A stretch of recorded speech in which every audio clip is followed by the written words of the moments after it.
మీ కెరీర్‌కి ఏమైనా ఇబ్బంది వచ్చిందా? అంటే వంగ గారు ఆయన చేసినటువంటి కామెంట్స్ వల్ల మీకు? అది ఉన్ ఉంది ఉంది లేదు అని కాదు సార్. కొన్ని రూమర్స్ ఉంది. వీళ్ళ మీద ఉంది, అందరి మీద ఉంది. పెద్ద పెద్ద మ్యూజిక్ డైరెక్టర్స్ మీద కూడా రూమర్స్ ఉంది. వాళ్ళు దాన్ని ఎలా క్యార్ చేసి నెక్స్ట్ సార్ మనం నిజం అయితే పట్టించుకోవాలి. మనకు తెలుసు కదా, I can't judge another people. If somebody is judging me, how can I take? నేను నేను నేను ఇది లేదు అని ప్రతి ఒక్కరి దగ్గర చెప్పడం టైర్డ్ అవుతాం సార్. చాలామంది పీపుల్ ఉన్నారు, వాళ్ళకి మంచి మ్యూజిక్ ఇచ్చేస్తే వాళ్ళు నమ్ముతారు. Okay, wrong person can do a right music sir. So we're doing music, దాని గురించి మాత్రమే వెళ్దాం. ఓకే, ఇది జరిగింది, రాముడికే 14 years ఫారెస్ట్. మనకి ఏంటి సార్, మనం పెద్ద పెద్ద మ్యూజిక్ డైరెక్టర్స్ ఇప్పుడు I'm not bigger than Ilaiyaraaja sir, Rahman sir. I'm just a baby.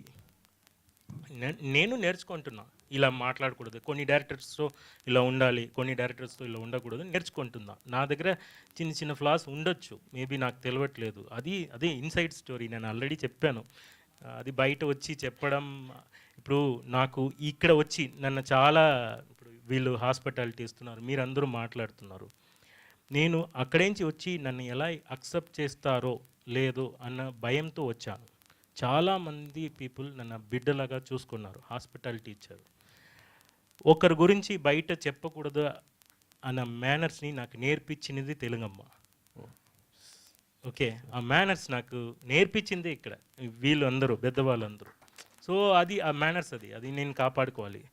ఇంకొకరు బాగా ఉన్నారు, big directors, they are talented అని చెప్పడం, నాకన్నా ఇతను టాలెంటెడ్, నాకన్నా ఇంకొక మ్యూజిక్ డైరెక్టర్ పెద్దగా బాగా చేస్తున్నారు అని చెప్పడంలో నాకు ఈగో లేదు.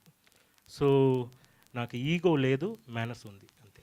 సో ఆయనతో వర్క్ చేయడం మీకు ఎలా అనిపించింది అసలు ఆ టైంలో? ఎవరితో? సందీప్ రెడ్డి వంగతో మీకు ఎలా? సందీప్ సార్, నేను మళ్ళీ చెప్తున్నా, Sandeep garu is like my father. Another thing why I'm telling his father అంటే, ప్రతి ఒక్కరు టాలెంట్ లెవెల్లో ఇది సార్. ఇప్పుడు Sandeep sir also is like baby. You can't compare with GK Vishwanath garu. 100 movie, ఎన్నో మూవీ చేసిన వాళ్ళు. So he's a young rugged swag boy. So he's also baby. I'm nothing compare to any other big musicians. So ఇలాంటి కొత్త ఒక 3 films చూసి నేనేం చెప్పకూడదు sir. నేను 20 మూవీస్ చేశాను అంతే. ఇంకా ఉంది, 1000 మూవీ చేసిన రాజా గారు హంబుల్గా ఉంటున్నారు, రెహమాన్ సార్ హంబుల్గా ఉంటున్నారు. నేనేంటి సార్, జస్ట్ స్టార్టింగ్. నెక్స్ట్ మళ్ళీ ఏమైనా అవకాశం వస్తే మళ్ళీ చేయడానికి మీరు రెడీగా ఉంటారా? It's director choice. ఇప్పుడు మీరు ఇప్పుడు నాకేంటంటే సార్, నా మీద ఇంకొకటి చెప్తారు, తొందరగా చేయలేదు. వాళ్ళు తొందరగా చేస్తే, ఇప్పుడు 5 months మూవీ బాపి గారు నాకు ఇచ్చారు, రాధా అని ఒక movie. It's 5 months movie. So movie 5 months అంటే నేను 5 months, మూవీ 5 years అంటే తోడు ఉంటాను. మధ్యలో మూవీ ఆగి కూడా జరుగుతుంది, ఇక్కడ కూడా జరిగింది, ఆ మూవీలో కూడా ఆగింది. సో తోడు ఉన్నాను, 3 years తోడు ఉన్నాను. బయట వచ్చి ఎవరు చెప్తారో లేదో తెలియట్లేదు. అన్ని మూవీస్ ఇస్ మై మూవీ. నాకు ఇచ్చిన ఆపర్చునిటీ, నా పని చేసుకుని వెళ్ళాలి అంతే. అండ్ ఈ రోజు ఒక సినిమా రిలీజ్ అయింది, పాజిటివ్ బాగానే ఉంది. సో నెక్స్ట్ వీక్ మళ్ళీ సినిమా రిలీజ్ అవుతుంది. సో మీకు కంటిన్యూ సినిమాలు వస్తున్నాయి, కానీ మధ్యలో ఈ కాంట్రవర్షియల్ గురించి మాట్లాడుతున్నారు కదా, అవి అంటే మీరు డిస్టెన్స్లో ఉండడం వలన, చెన్నైలో ఉండడం వల్ల హైదరాబాద్కి, ఆ డిస్టెన్స్ కమ్యూనికేషన్ గ్యాప్ ఏదైనా ఉందా? అవును, దీంతో ఆపేద్దాం సార్. ఎందుకంటే మీరు ఎంత యాంగిల్లో చెప్పినా సందీప్ రెడ్డి గారు, హూ ఎవర్, నా గురించి నేమ్స్ తీసుకోవచ్చు, no problem sir, no problem. Because that distance లో ఉండడం వలన that one name is returning. ఇక్కడ ఇండస్ట్రీకి అక్కడే లేదు, నా గురించి ఎవరు ఏం చెప్పినా వాళ్ళు నా డైరెక్టర్ సార్. వాళ్ళ గురించి బయట వచ్చి చెప్పకూడదు. ఓకే, ఇతనికి నాకు ఏదైనా డిస్కషన్ వస్తుంది, ఆర్గ్యుమెంట్ వస్తుంది అనుకోండి, అది మా మధ్యలో. నాన్న అమ్మ ఫ్రెండ్స్ ఒకరొకరు, అదే చెప్పాను, ఒకరు ఫ్రెండ్స్గా బిహేవ్ చేస్తారు, ఒకరు నాన్నలాగా, ఒకరు అమ్మలాగా. అలాంటి ఇంటర్వ్యూస్, అలాంటి కాంట్రవర్సీ వచ్చిన తర్వాత ఉండిపోరాదే మూవీ సాంగ్ రిలీజ్ అవుతుంది, పెద్ద హిట్. చాలా పీపుల్ ఆర్ చాలా బాగుంది చెప్తున్నారు. త్రివిక్రమ్ గారు ఒక మూవీలో అలా వైకుంఠపురంలో అల్లు అర్జున్ ఇది డ్యాన్స్ చేస్తున్నారు. సుకుమార్ గారు ఒక మూవీ లాంచ్ చేస్తున్నారు, మహేష్ బాబు గారు ఇప్పుడు అకాడమీ బాంలో సాంగ్ రిలీజ్ చేస్తున్నారు. రామ్ చరణ్ గారు end of the movie first ticket తీసుకుంటున్నారు.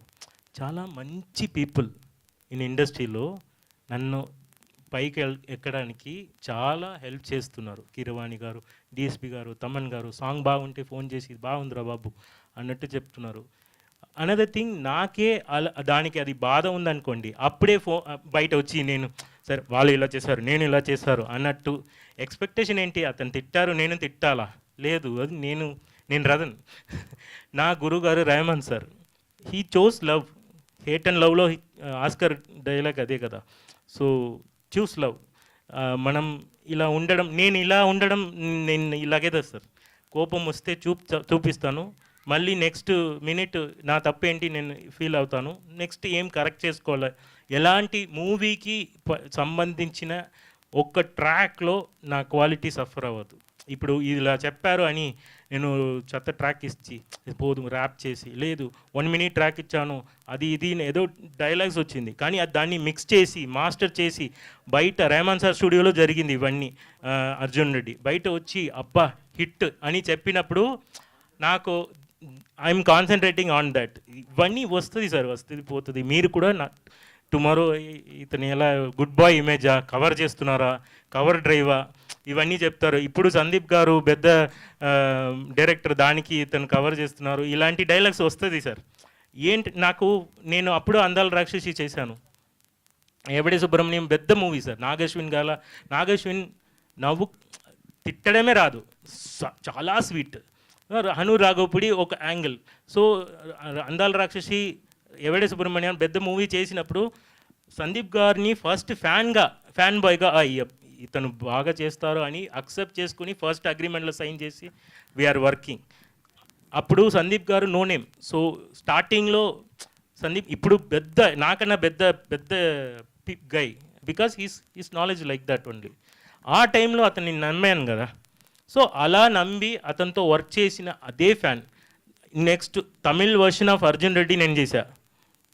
అతని మీద కోపం ఉంటే నాకు ఈ మూవీ వద్దు, నన్ను ఇలా చెప్పారు, నన్ను నడుచుకోలేదు, మనసు నుంచి చెప్తున్నా. Is great director. Telugu cinema బయట రావడానికి అన్ని డైరెక్టర్స్ కష్టపడుతున్నారు. దీంట్లో ఫ్లాస్ ఇప్పుడు డైరెక్టర్స్కి, కెమెరామెన్కి, డైరెక్టర్స్కి, హీరోకి చాలా గొడవలు వస్తుంది. బయట ఎవరు చెప్పట్లేదు. చెప్పింది కాబట్టి వచ్చింది. ఇప్పుడు అది నేను పట్టించుకోలేదు. ఇప్పుడు నేను పట్టించుకోనంటే మంచి సాంగ్స్ రాదు నెక్స్ట్ మూవీలో. సో ఎనీ ఆపర్చునిటీ, నాలాగా మ్యూజిక్ డైరెక్టర్స్ ఒక్కొక్క సాంగ్ కోసం తిరుగుతున్నారు sir. 3000 people are running music director లాగా, చాలా కష్టపడుతున్నారు. నాకు ఒక సాంగ్ వస్తుంది, ఆ సాంగ్ని వాళ్ళు ఏం చెప్పినా మన గురించి డిస్కస్ చేసినా అది నెక్స్ట్ లెవెల్. ఈ మూవీలో నేను అదే వర్షన్, ఈ మూవీ ఎందుకు చేస్తున్నావు అన్నట్టు ఎవరు అడిగారంటే, ఇలాంటి ఒక అమ్మాయి మైండ్ నుంచి ఒక స్టోరీ రాయాలి, నేను పోరాడాలి, నేను ఈ సినిమాలో నేను ఒక సినిమా చేయాలి అన్నప్పుడు ఎవరు వచ్చి మ్యూజిక్ చేస్తారో లేదో నేను ఉండాలి. Coming back to dear Uma, ఇది రాక్ స్టార్ స్టోరీ వినిపిస్తుంది, సాంగ్స్ కూడా ఇది ఉంది. సో దీనికోసం ఎక్స్పెరిమెంటల్ మ్యూజిక్ అని. అవును. దీంట్లో హీరో గారు గిటార్తోనే ఉంటారు, first love of guitar. So guitar experiments కొంచెం చేశాను. మ్యూజికలీ అనదర్ థింగ్, కొంచెం ఈ మూవీలో ఒక మెసేజ్ లిటిల్ పించ్ ఉంది. అది డైరెక్టర్ గారు స్టోరీలో ఆ రియల్ స్టోరీని బయట చూపించడానికి హిడన్గా స్టోరీ రాశారు. ఆ డ్రీమ్ ఏంటంటే 40 days డ్రీమ్. నాకు అనిపించింది అంటే ఇలాంటి ఇంకొక అమ్మాయికి జరగకూడదు, అదే డ్రీమ్. అది బయట చెప్పడానికి ఈ స్టోరీ అది రాశారు. సో యాజ్ అ గర్ల్, ఒక గర్ల్ చేస్తున్నారు, మీరు ఎందుకు చేస్తున్నారు, హిట్ అవుతుందా, ఫ్లాప్, అన్నీ వస్తుంది సార్. ప్యాషన్ ఉంది కదా, అందరూ అదే నన్ను వస్తున్నాము. హిట్ ఫ్లాప్ అదెల్లా మాటలే కదా సార్. సూపర్గా చేస్తున్నారు, సూపర్గా మన ఐడియా బయట రావాలని చేస్తున్నారు. కష్టపడ్డారు, చాలా కష్టపడ్డారు. ఫినాన్షియల్ ప్రాబ్లం చెప్పారు కదా, అది నాకు చాలా తెలుసు. అమ్మ లేకపోతే ఇక్కడ మూవీ రిలీజ్ చాలా కష్టం ఉంది, చాలా అప్స్ అండ్ డౌన్స్ చూశారు. నాకు తెలుసు సార్, పర్సనల్గా తెలుసు. సో ఇంత కష్టపడి ఒక మూవీ చేస్తున్నారు, నేను సపోర్ట్ చేస్తున్నాను అంతే. పృథ్వీ గారు